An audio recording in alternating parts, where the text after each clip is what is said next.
This is case of the day, and today is the final case of the week. It's a Thursday, and we're going to talk about green urate, and that's the 139th case.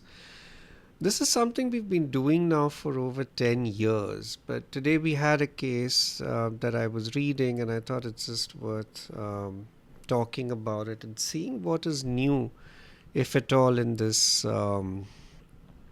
field or in this specific indication. So 44-year-old, the serum uric acid is 4.6, but it's kind of lower because he had been on treatment for 6 months, came for DECT, no x-rays, and we do elbow, wrist and hand, knee, ankle and foot. So at the elbow, you can see these hyperdense foci in the olecranon fossae in relation to the triceps tendon.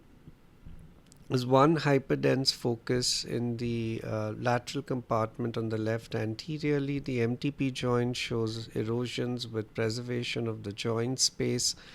And the DECT 3D images, wherever there's green, this implies the presence of monosodium urate crystals or uric acid crystals, suggesting therefore that this is gout. And it's actually quite simple. You just have to click a button and the computer pretty much does the dual energy readouts. One really good paper is this one that it's quite new. It's in the in this rheumatology journal, and I asked Claude to summarize and tabulate the findings. There are lots of nice images in the paper that you can go through.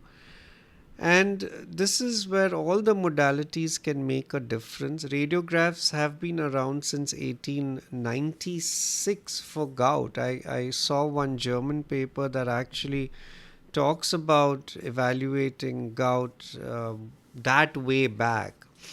But I couldn't access the paper, and the findings we all know. We get juxta-articular erosions, sometimes large gouge defects, relative preservation of the joint space and soft tissue, and in tophaceous gout we will see large osteolytic lesions and sometimes high density soft tissue even on the radiograph, as we see in this distal ulna as well as in the carpal bones. On CT, we may see hyperdense masses with variable calcification, as in that same patient that I just showed you, where we have these large tophaceous lesions which are hyperdense and calcified. But DECT is what is used today for diagnosis and estimating burden of disease and sometimes monitoring treatment. We have a dual energy scanner, which is single source, and you basically split the beam into different KEVs, and based upon that the computer is able to estimate whether or not you have uric acid crystals. It's also used similarly for renal and ureteric calculi. So the patient that I've shown as an example of different findings has these large green areas here, which are all highly suggestive of gout, and then you can estimate the burden as well. If you look at the 2015 ACR EULAR criteria, and these don't seem to have been updated, you can give points at various levels. So in imaging, the presence of urate crystal deposition with DECT, and imagine in 2015 this was already included in the criteria, you would give 4, and you really just need a score greater than 8 to make the diagnosis. Now, ideally speaking, you would want to pick up uric acid crystals in your synovial aspirate. That is the best way to make the diagnosis, but that is not usually practical, and DECT takes that place often. Now, another article that was published earlier this year is in Skeletal Radiology, and it is a general overview of the role of DECT in gout and talks about different things. Again, ask Claude to summarize the paper. And I think it's important to understand the sensitivity, specificity, though in early cases it does have lower sensitivity.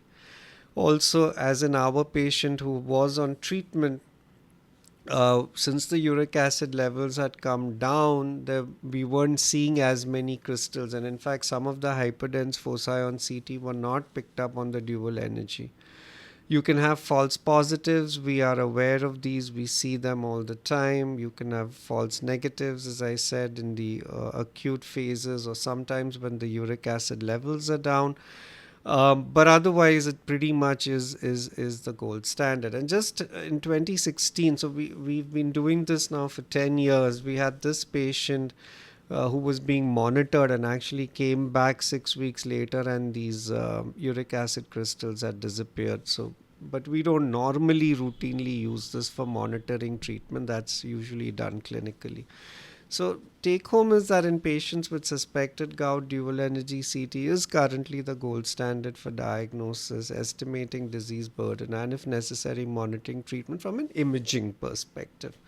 RADPRACT and RADPROTECT in January, my WhatsApp channel. Thank you so much for viewing this, and I will see you next Monday.